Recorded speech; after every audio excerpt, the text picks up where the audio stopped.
This video will show you how easy it is to replace the IModules in your IG2240 IMSK SMART GUARD Whole Home Surge Protective Device.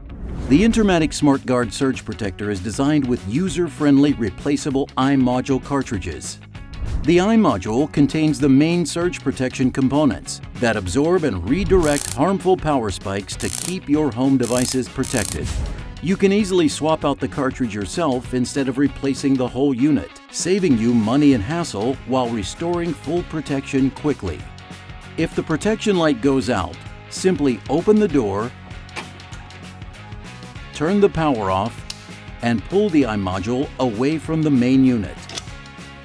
Next, take a new IModule and push it into the empty slot, lining up the notch in the slot with the notch on the IModule. Now turn the power back on, and that's it. You've now successfully replaced an IModule in your SMART GUARD Whole Home Surge Protective Device. And if you need help or get stuck at any point in the process, you can contact technical support through the information listed on the screen.